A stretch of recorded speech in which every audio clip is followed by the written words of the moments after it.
Real people, real breakthroughs. This is the Psychology of Eating podcast, where psychology and nutrition meet to uncover the true causes of our unwanted eating concerns. Your relationship with food will never be the same. Now, here's your host, eating psychology expert, and founder of the Institute for the Psychology of Eating, Mark David. Welcome, everyone. I'm Mark David, founder of the Institute for the Psychology of Eating. And we are back in the Psychology of Eating podcast. I'm with Kelly today. Welcome, Kelly. Hi, Mark. Thank you. Thank you. I'm glad we're doing this. And let me just take a minute, Kelly, and say a couple of words to viewers and listeners. If you're returning to this podcast, thank you. Welcome back. I'm glad you're here. If you're new to this podcast, here's how it works. Kelly and I are officially meeting for the first time right now. We're going to have a session together. We're going to see if we can move things forward in a good way. So, Miss Kelly, if you could wave your magic wand and get whatever you wanted from this session, what would that be for you? Well, I think that would be, I'd be about 40 pounds lighter, and then that way I would be able to, walk into any kind of department store and find clothes that fit me right. And I would also be free of some of the health symptoms that I've been having. Mm-hmm. What kind of health symptoms you've been having? Most recently, I've had issues with joint pain. I also have problems with acne around my mouth. I get that a lot. Mind fog, fatigue. I have night sweats. Mm-hmm. Those are the main ones, I would say. And you believe that's related to weight? I think that some of it does have to do with weight. I think I do have some food sensitivities that I've been having a hard time eliminating some of those foods from my diet. So tell me what you think your food sensitivities are. I think that I am probably sensitive to gluten and dairy. Mm-hmm. And tell me why you think that. Well, about a year or two ago, I went on a paleo diet. So I did an elimination diet, and a lot of the symptoms that I have now are gone. But I found it really difficult to stick to the paleo diet. And now that I'm back on a normal American diet, I have those symptoms again. And the symptoms that disappeared, that came back, were which ones? The joint pain, the night sweats, the acne, pretty much, the fatigue, the mind fog, pretty much everything. Wow. So now you're back on gluten and dairy. Yes. I'm pretty good at keeping it out of my diet, maybe 70% of the time. I eat pretty healthy, and I eat pretty good quality food most of the time. But sometimes I fall back, something happens in my life and I get stressed and I fall back into eating those other foods. Mm-hmm. How long have you been trying to lose weight, Kelly? I've been dieting on and off since I was probably 8 years old. How old are you now? I'm 29. And what's been successful for you? I've done a lot of unhealthy dieting techniques. I used to be 270 pounds, and I lost 80 pounds by over-exercising, under-eating. And I guess the main issue that I'm having with adjusting to eliminating those foods is I feel like I'm restricting myself again, and that I'm getting back into disordered eating. So, I've done a lot of things that have worked in the short term, like the paleo diet worked well, restricting and over-exercising worked in the short term, but nothing's really worked for the long term. Got it. So then it seems what happened is you may start to feel like you're restricting, and then that doesn't feel good for you. So I'm interested to know, what do you tell yourself? Like, let me in on a conversation that goes on in your head. Here you are, you're on a paleo diet, feeling a little bit better, maybe you're losing a little weight, and then all of a sudden this conversation starts. What could it sound like?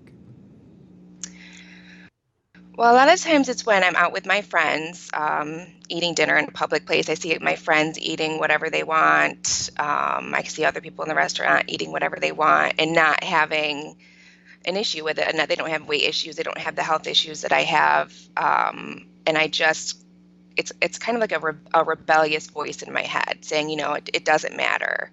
And I'm not thinking about, in that moment, about the consequences of eating those things. Sure, I understand.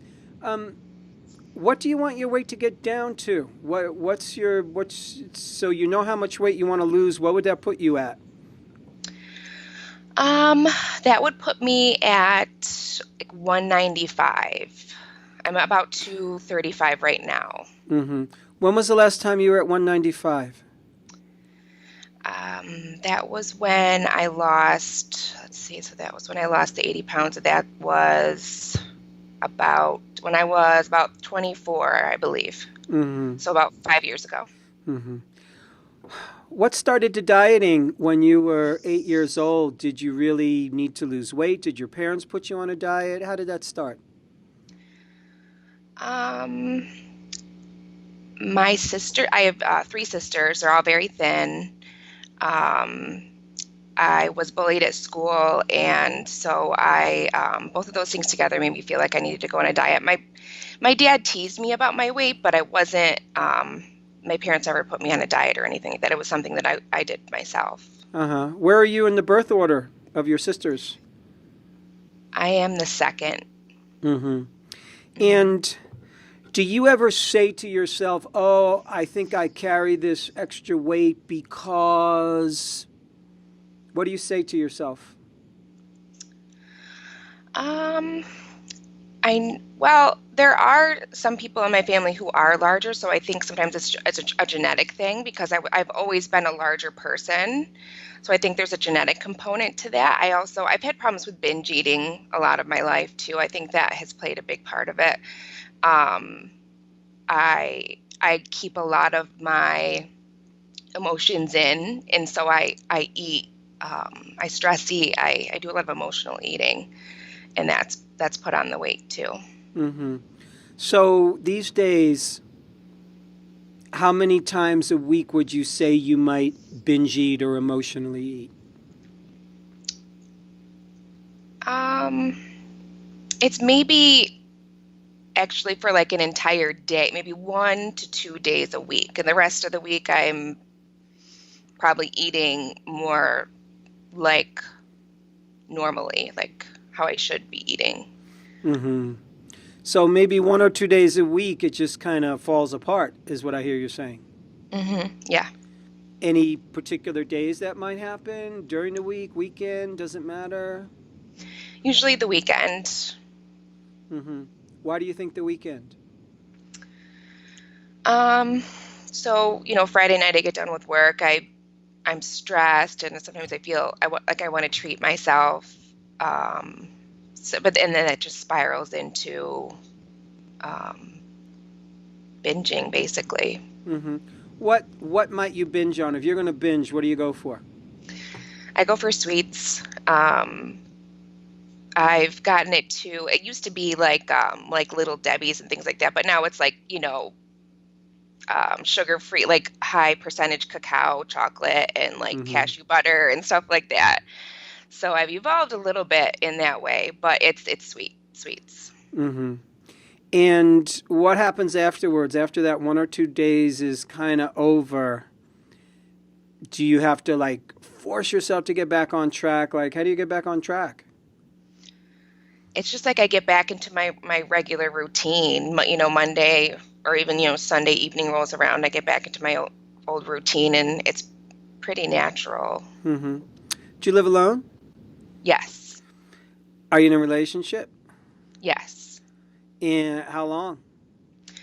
It's a new relationship, probably about 6 weeks now. Uh-huh. How's it feeling so far? Really good. It's a really good relationship. Mm-hmm.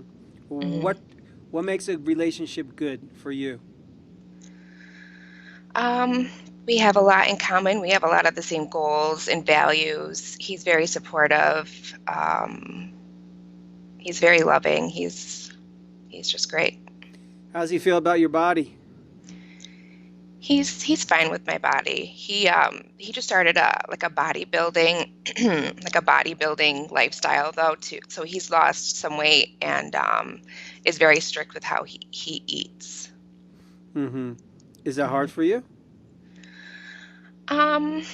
It's hard for me to see him restrict himself because I remember kind of how that process started for me, and I don't want to see him go through that. Mm-hmm. Understood. Does he feel restricted to you? Like, does he say, "Oh my God, this is so hard, Kelly," or do you notice things? No, he calls himself a creature of habit. He really loves the routine. He thrives on that. He seems happy with what he has going on. Mm-hmm. Got it. So, you mentioned you're the kind of person that you keep your emotions in. Are your sisters different? No, not really. No, they do the same. They do the same thing. Mm-hmm. Maybe not to the extent that I do, but they have some of the same behaviors. Mm-hmm. How about your mom? Yep, my mom and my dad both are like that. Mm-hmm. Are you close with your parents? No. How would you describe your relationship with them? Very distant, it's almost non-existent. I mean, we talk on the holidays and things like that. It's never really been a close relationship for either of us. Mm-hmm. Is there a particular reason you think? They both have a lot of mental health issues, and I've just kind of decided that it's not healthy for me to be around them with a lot of the behaviors that they have. Mm-hmm. Do they live in the same state or town as you do? Yes, yep, they live in the same area. Mm-hmm. Do you bump into them? Like, is that an issue for you? Does it matter to you that they live close by?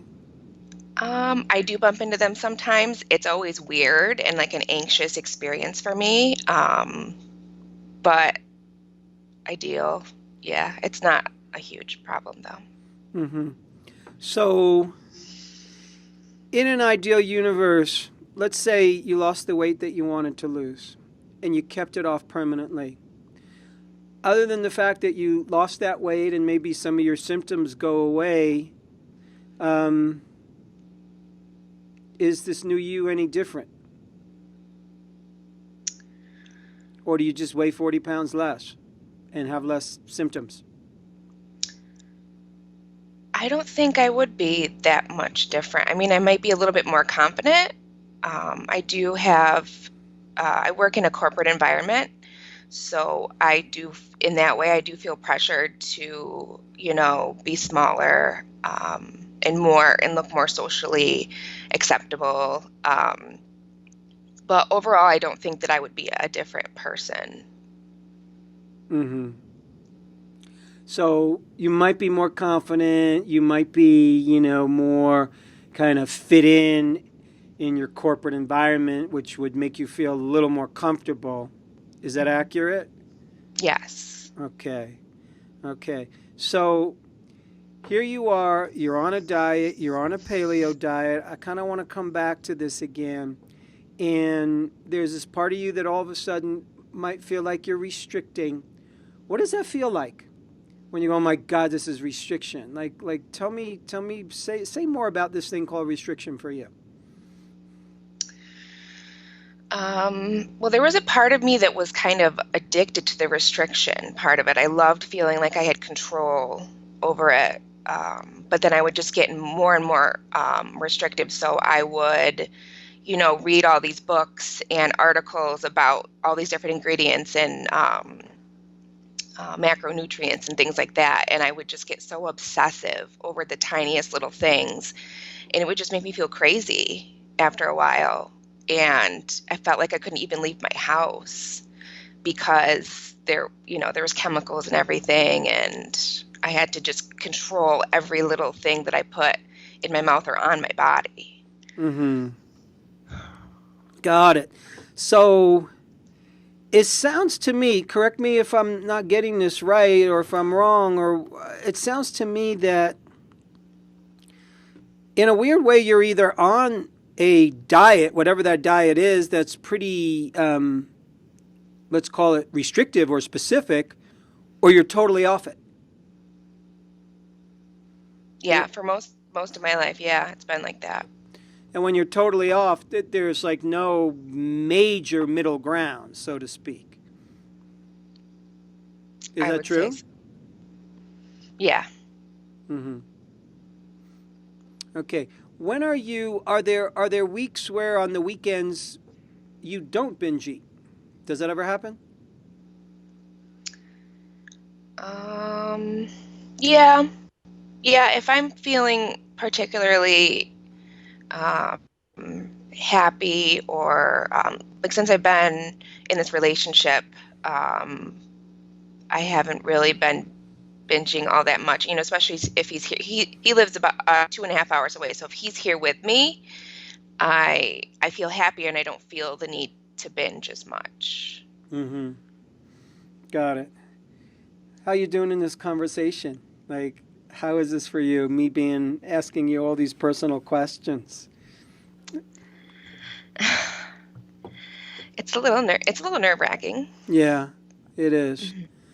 Because it's not easy questions, and I'm really kind of diving into your world, and it's very personal. And for somebody who might not normally be, emotional in terms of keeping her feelings out there, yeah, it's not easy. So I appreciate you hanging in there with me. Thanks. Yeah, yeah. So when you lose weight, what do you tell yourself? Like, oh my God, I'm losing weight. Do you get happy? Do you get nervous? Do you think, oh my God, is this going to come back? Does it feel like you celebrate? Like, tell me when weight's coming off, what goes on in your head? It's a whole lot different for me now because I've kind of delved into the health at every size movement. So it's conflicting to me now. There's more resistance in it. Mm-hmm. Because part of me wants to believe that I don't need to lose weight, but I really still want to. Yeah, I get it. Yeah, you're not quite sure which way to go, and consequently, you're probably not going in any particular direction that feels solid and good to you, is what it sounds like. Yeah. Yeah, that makes sense to me. Where do you see yourself 5 years from now, if you could be where you want to be, other than food, body, and weight? For putting that aside for a moment, let's say that's all perfect. 5 years from now, like, who do you want to be? What's your life going to look like? I would like to be settled in a career that I feel more fulfilled in. I would like to be established, hopefully in my current relationship.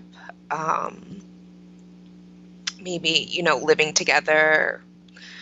Those are the two main things. So, a career that I feel more fulfilled in, and, a stable relationship. Mm-hmm. And how about goals for you that are more inward, inside yourself? I would like to feel more secure with myself. Feel like I'm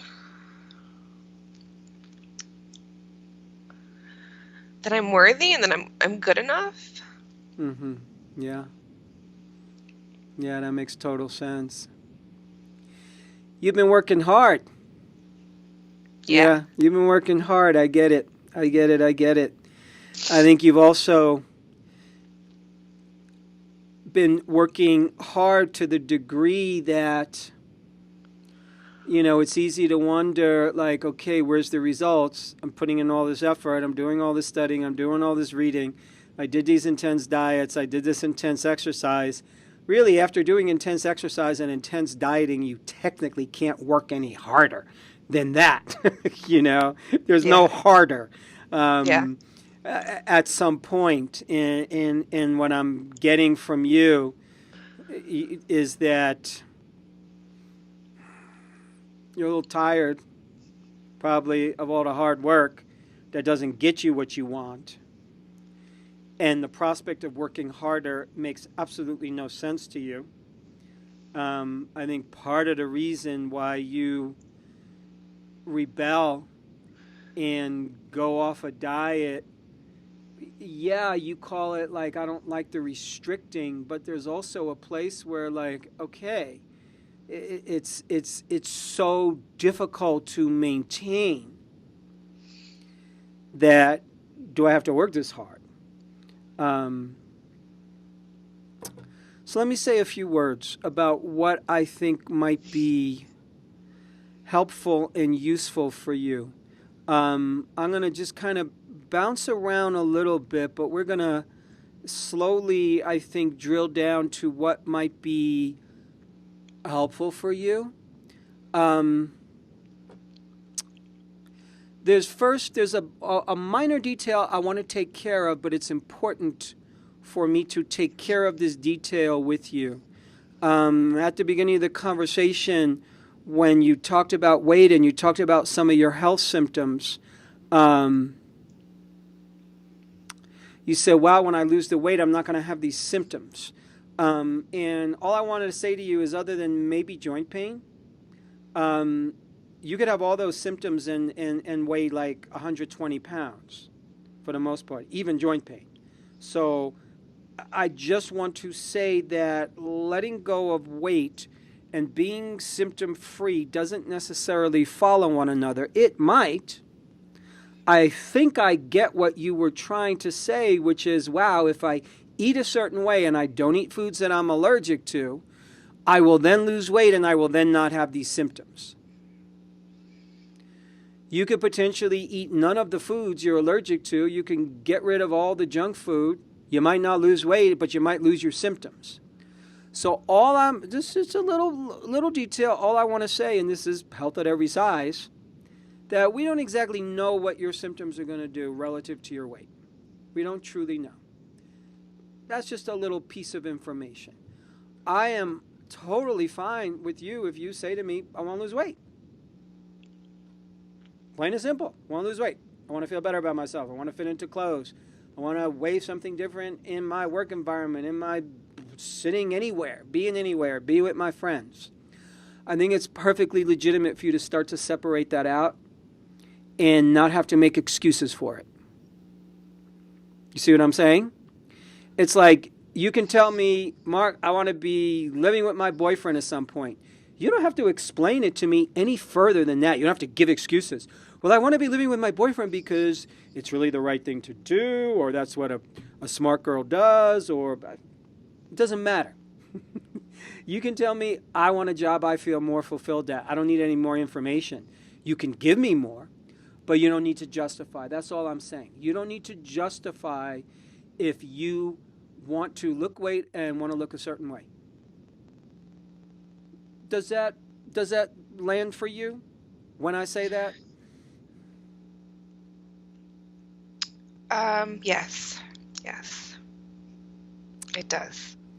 I'm saying that in part because you're in a conundrum in your head, I think.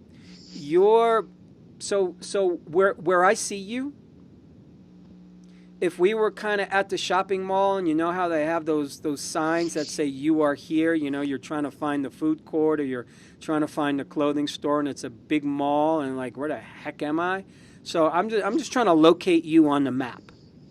Okay, so when I locate you on the map, the way I look at maps, I see you being in a time in your life. You're 29. You're in a major transition time. Age 28 to 30 is a big transition point. That 2-year period is oftentimes a period in life where things are in upheaval, where we're really looking in the mirror, where we're really redefining our values, where a lot of stuff comes to a head, where, like it or not, life just kind of is right in front of us. Our issues become more clear. The road ahead of us becomes more clear, or it slowly does that. The things that don't work start to raise their hand even more. And it's just a time of shifting and chaos and uncertainty.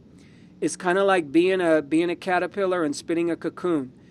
You're going to come out a butterfly on the other end, but in the meantime, you're a caterpillar in a cocoon, and there's a point where it's just kind of very mushy, and it ain't a caterpillar and it ain't a butterfly. It's a bunch of mush inside a cocoon, literally. So I think this is a mushy time in life for you. And all I'm saying is it's okay, because that's what it is. So I'm also saying that to help you see that there's a wisdom to your journey. There's certain parts of our journey that are very defined in advance, meaning we all go through this weird thing called puberty. It's pretty predictable. Puberty is a physiologic event. It's an emotional event. Women go through menopause. Men go through andropause. It's a physiologic event. It's an emotional event. This stage of life that you're in right now, it's also both for you. So it makes sense to me that you're feeling confused. And right now you have several different philosophies that you're not sure which one works for you. So you're looking at health at every size, which I love, which is essentially putting out the message like, hey, cut the nonsense, stop hating yourself. Health and weight are not necessarily complex together. They might be. Extreme obesity and extreme anorexia, yeah, that's going to affect your health. Everything else in between, it's kind of a toss-up. You could be skinny and slender and be very unhealthy and have cancer and die tomorrow. You could be 100 pounds overweight and live to be 90 years old. So that's what health at every size tells us. And health at every size says, okay, love your body as it is. And it's a beautiful message. But then there's this part of you that has had this life of, gosh, you got 3 sisters who are slender. Is it genetics for me? What's going on? What do I do? You try some things, you do lose weight, you do feel better, but it's hard to maintain.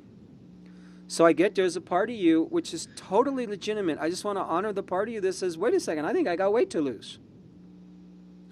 Unfortunately, health at every size doesn't account for that person. It doesn't. And I love health at every size, but it just doesn't account for that person.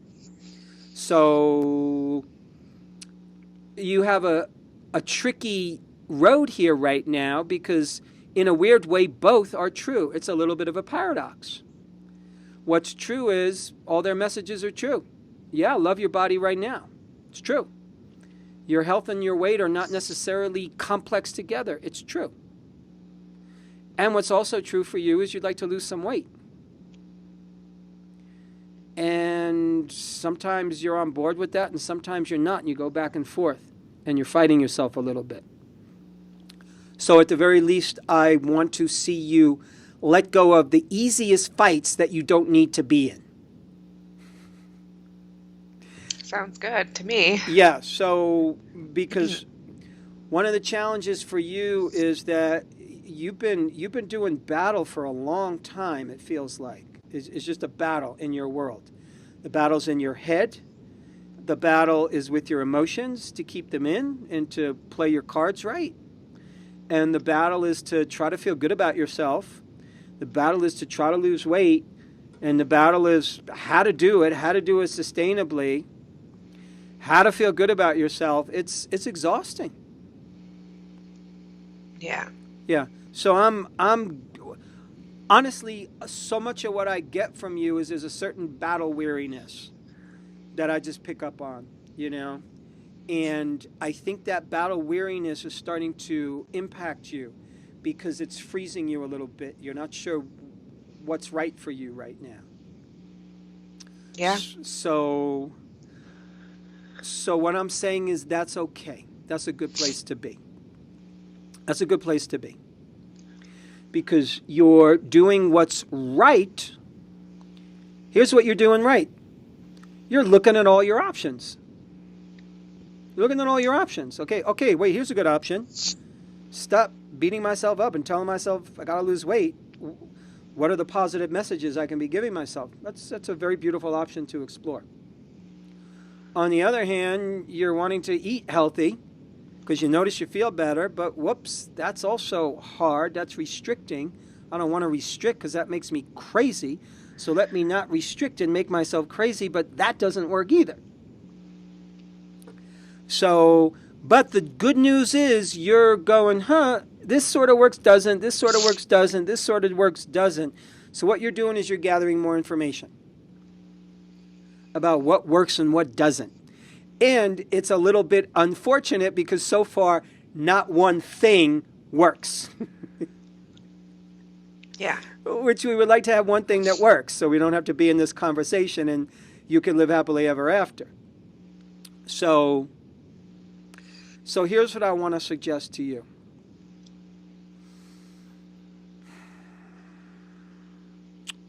I want you to see if you can have a brief period of time where you call a timeout. Brief period of time where you call a timeout. And what that timeout looks like is you're not going to be pushing yourself in a particular direction to lose weight. You're not going to be pushing yourself hard in the direction of a diet. You're not going to be pushing yourself hard to not overeat or binge eat. I just want you to be a little bit more observant of yourself, let's say for 2 months. For 2 months, I want to see if you could just kind of live your life and pretend this didn't exist for the most part. I know that sounds crazy. I know that sounds a little weird. I know the challenge still exists for you, and we're still going to work on it, but we're going to work on it in some different ways. So what I'm saying is I would love to see you take a little bit of the pressure off yourself, because when you take some of the pressure off yourself, you are going to learn more about who you are and what your resources truly are. And I really mean your inner resources. Because right now, there's so much confusion in this head, there's no room. There's no room. There's no room for any more stuff in there right now. Your head is full of information. Your head is full of facts. Your head is full of detail. Your head is full of experiences. Your head is full of data points in terms of what works, what doesn't, macronutrients, and all that kind of stuff. It's full. I don't want to fill it up with anything else. I want to start to empty that head out a little bit so you can start to feel a little more. So one of the pieces of the puzzle is that, you will use food, not just the eating of food. So you can say, I emotionally eat. That may be very well true. But here's the thing, your relationship with food and body right now is your primary relationship. It occupies a lot of your airtime. And one of the purposes that it has is that it actually diverts you from your inner experience a little bit. Because you got all kinds of interesting emotions going on there. We don't even know what they are. So when you tell me, I bump into my parents around town and I feel really uncomfortable, I know over here, at the end of the day, and I'm telling you this just as your older brother on the journey here, I'm older than you, I've just been around the corner longer, I've been studying this stuff longer. What happens is as we are able to meet our parents without much judgment, without reacting, without needing to run away, without needing to do anything, is we look at them as people and our insides are clear, we're okay. It's like, hey, how you doing? Big hug. When we get to that place, you're dramatically more free. As a human being, you're dramatically more empowered. You're going to be more empowered about your body. You're going to be more empowered about your relationship that you're in now and your relationships, all of them.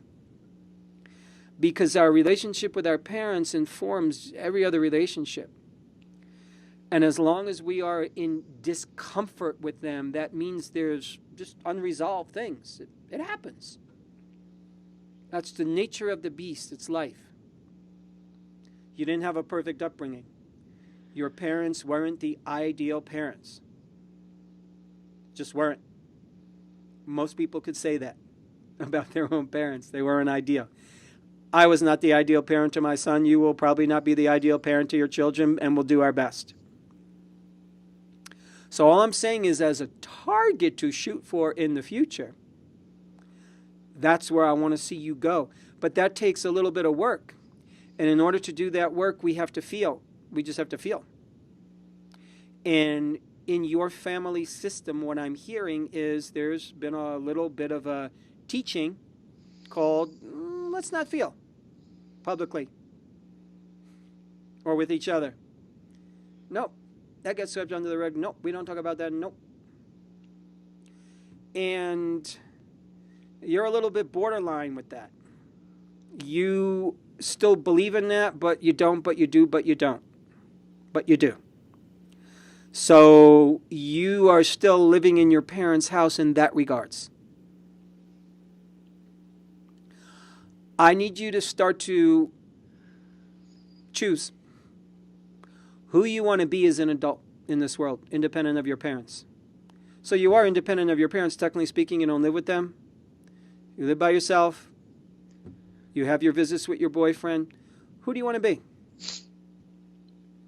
How do you want to show up? How do you want to talk to yourself? How do you want to believe? And more importantly, who do you want to be as an emotional woman? Because the closer you play your cards, the harder it's going to be for you. Because you're like everybody else, you have emotions. And right now, they get tied up in your relationship with food and in this drama we're talking about. And they almost get buried in service to, I need to lose weight. I got these health issues.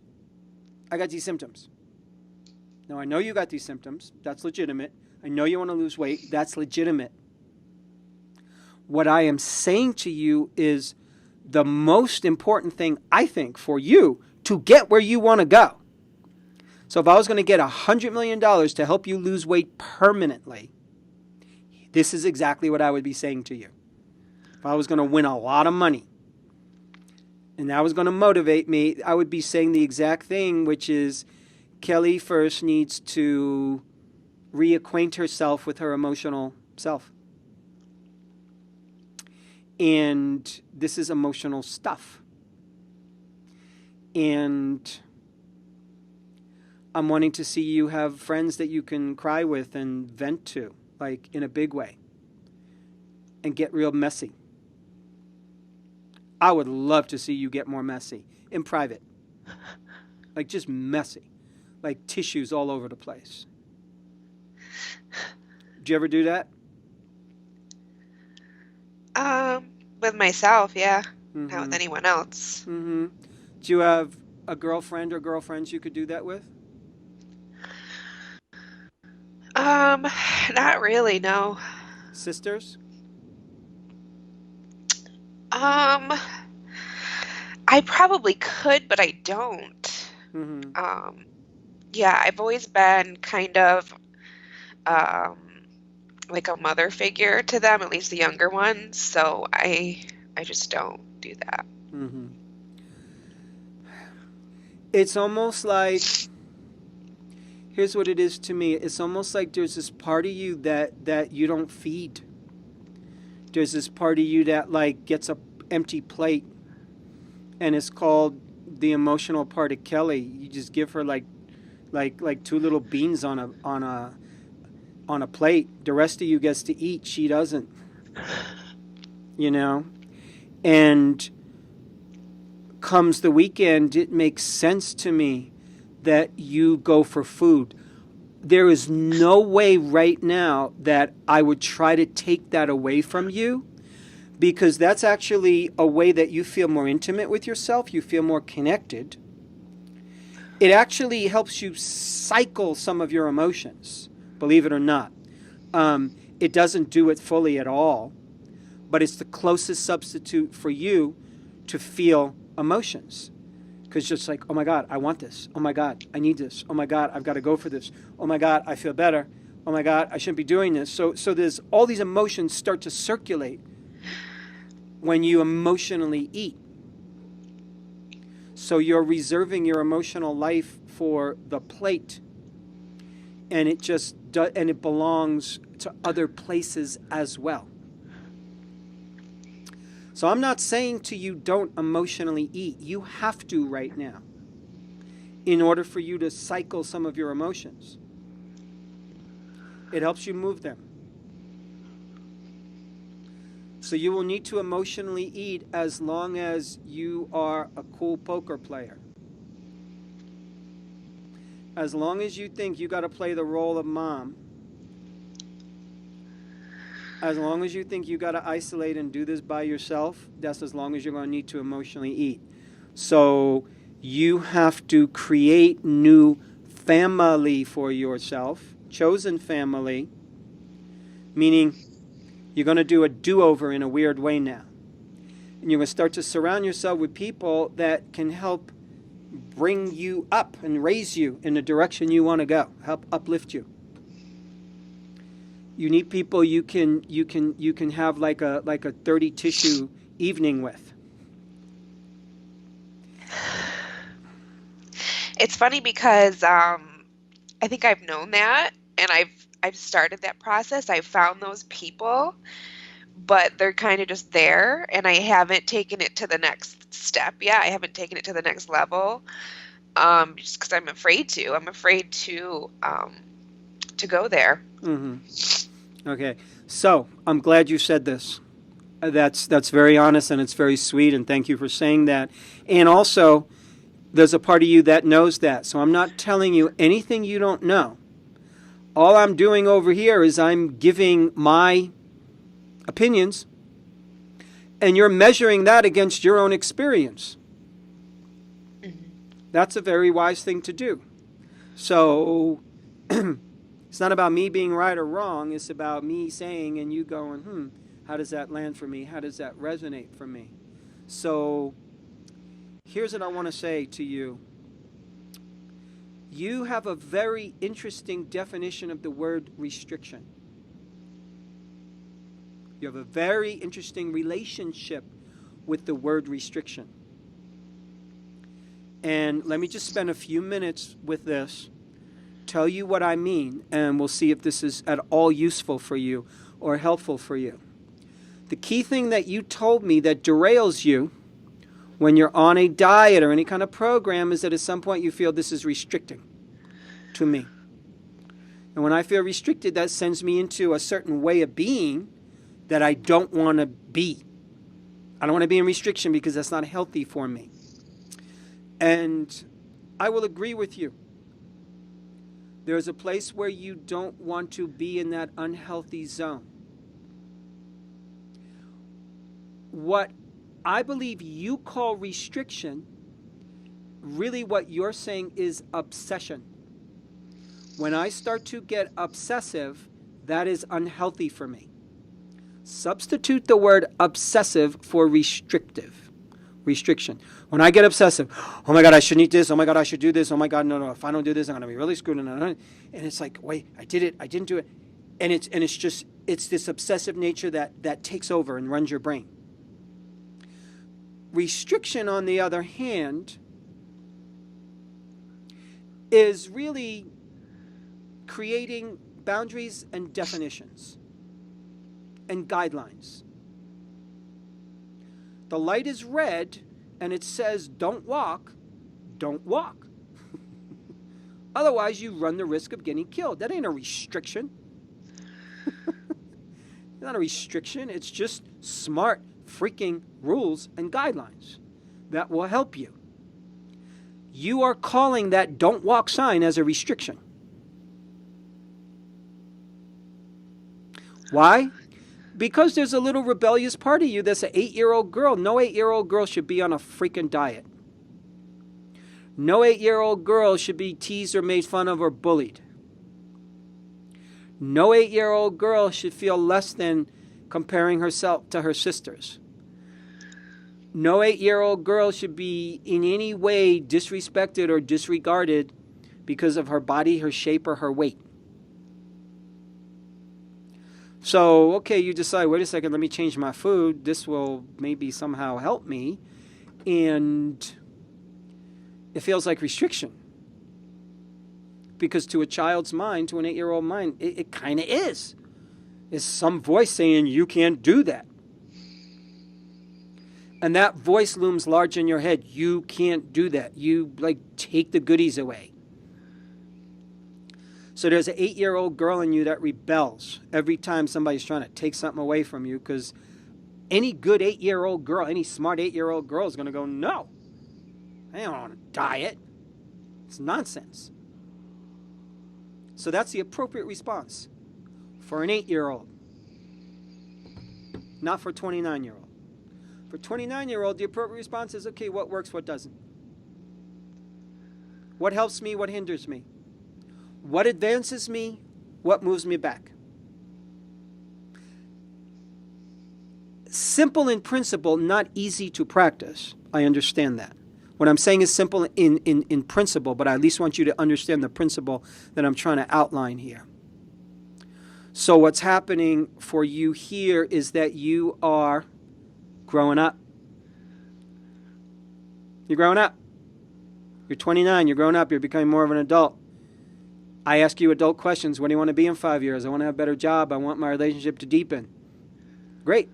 That's a grown-up question, and it's a grown-up answer. Because we're growing up. And you're trying to grow up in relationship with your body and relationship with food. Because you didn't learn good skills for that. You weren't taught good skills by the world. There's no fault here, by the way. I hope you know that. You were not given good skills. You were not given good information. You were not given what you needed to metabolize your life, to understand food, to understand your emotions, to understand, what the hell's going on here. You didn't get any help whatsoever, as far as I can tell. So you were kind of on your own trying to figure it out, and you've done a really good job. Because what you've been trying to figure out is almost impossible to figure out on your own. Almost impossible. And that's why the diet industry around the planet is a $500 billion a year industry, because nobody can freaking figure it out. So this is me and you figuring it out for you as best we can. Okay? So as best we can, what I'm saying to you is, once again, for me to get my $100 million by helping you lose weight, how I would do it is I would say, Kelly, we are going to focus on the emotional you, because I think that is the key to the kingdom. Because when you start feeding your emotional life with friends, with girlfriends, I would love for you to reach out to one sister who would be the easiest one for you to start an open, honest, real conversation with and evolve those relationships. They're your sisters. You probably love each other, is my guess. And you're probably all trying to play your cards close because that's what you were taught. And you're probably all wishing you were closer. And nobody says anything to anybody. And you're probably all really cool people. So you need girlfriends. I mean that. I really mean that. If you can get a coach, if you can get somebody who's a mentor, whether you pay them, whether you're not, somebody who's there for you, that you can just be your emotional self with. And be messy and not have to justify it. So here's what I want to say to you. There are no justifications. Oh, I'm feeling bad today because, or I hate myself because, or it's like, no, just let it out. I want you to be able to say whatever you want to say and just talk until you're exhausted. Because my guess is there's a lot of words in there. And there's a lot of tears in there. There's a lot of laughs in there. My sense is you're also not aware of your own power. I mean that. I think there's a certain place where, and it's part of that just a function of your age. So when I look at you, I see a very powerful lady who sits on her power. Meaning it's kind of like you got a winning lottery ticket in your pocket, but you haven't looked at your ticket. And you're walking around kind of feeling shorthanded. Not knowing you got a winning ticket. If you knew you had a winning ticket, you'd be so happy. But you just haven't looked at the ticket yet. And that's okay. It takes time sometimes. But what I want to say is that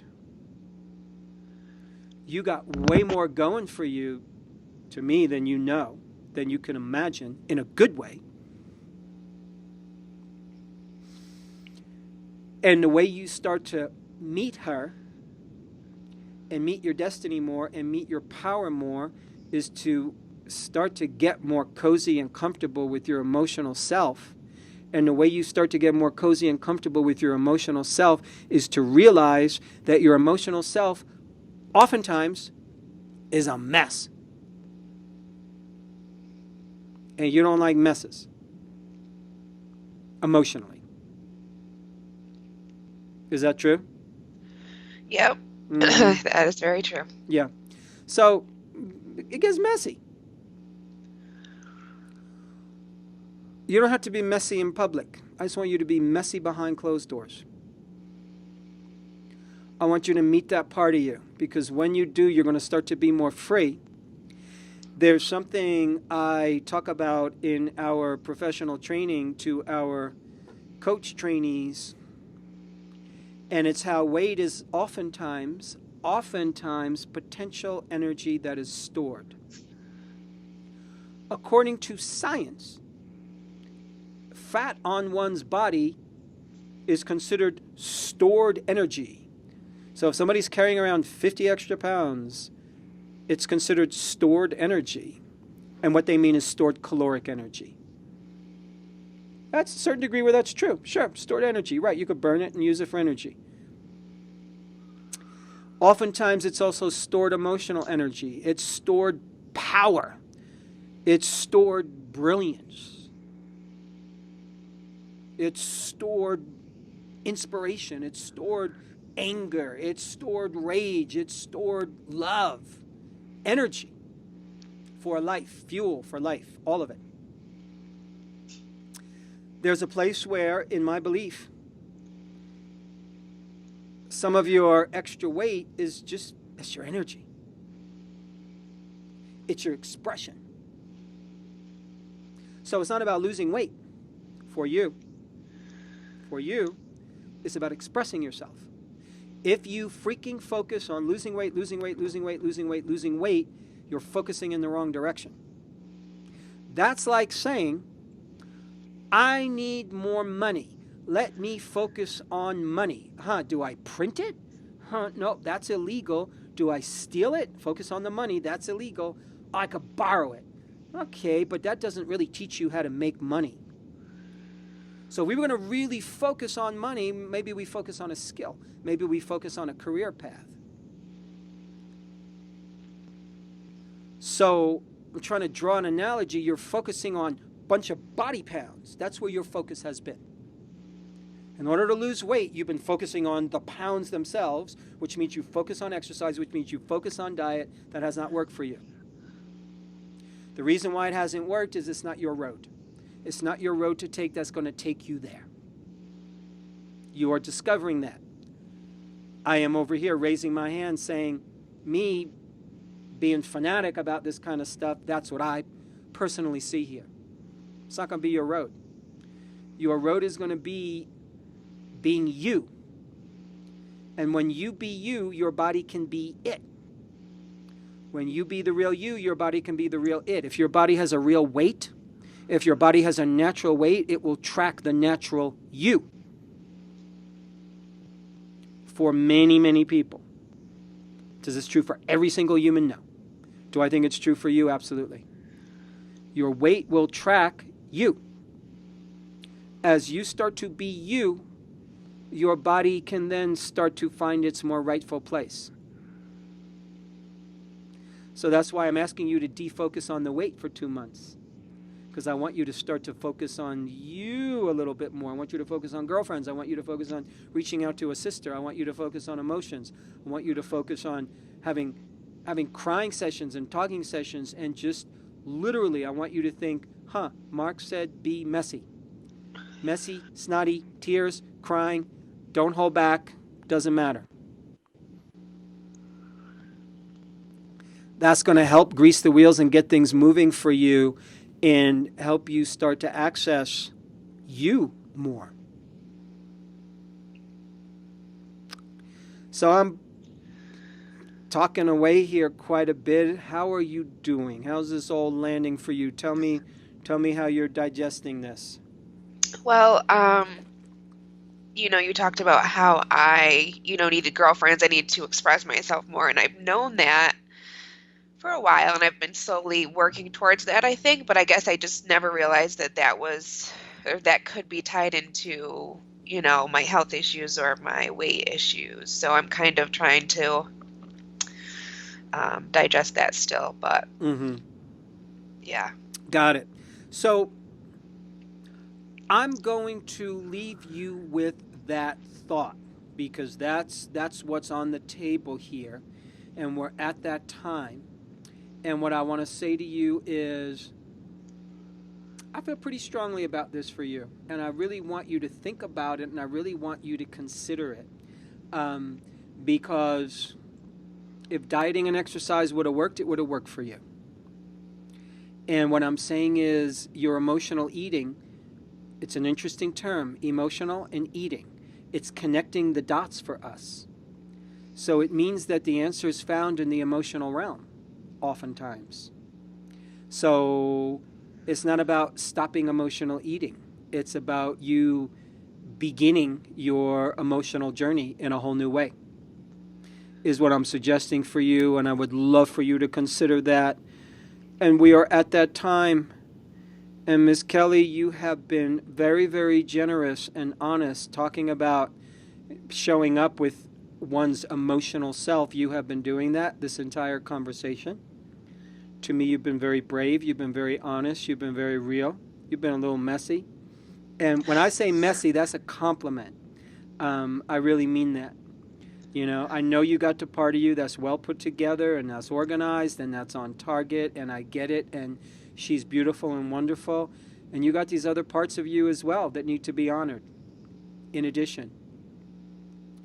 And we get to have a follow-up session in a bunch of months, and I look forward to that and just kind of checking in and seeing how you're doing. Me too. I think it'll be good. Yeah. Kelly, thank you so much for being along for the ride here and being so willing to hang in there. I really appreciate it. Yes, thank you too, Mark. I really appreciate your time. It's an honor. Okay, same here, Miss Kelly. You take care. All right, you too. Bye-bye. And you take care, everybody else. I'm Mark David on behalf of the Psychology of Eating podcast. I hope this was helpful. Thanks for listening to the Psychology of Eating podcast. To learn more about the breakthrough body of work we teach here at the Institute for the Psychology of Eating, please sign up for our free video series at ipe.tips. That's I for Institute, P for Psychology, E for Eating.tips, TIPS. You'll learn about the cutting-edge principles of dynamic eating psychology and mind-body nutrition that have helped millions of people forever transform their relationship with food, body, and health.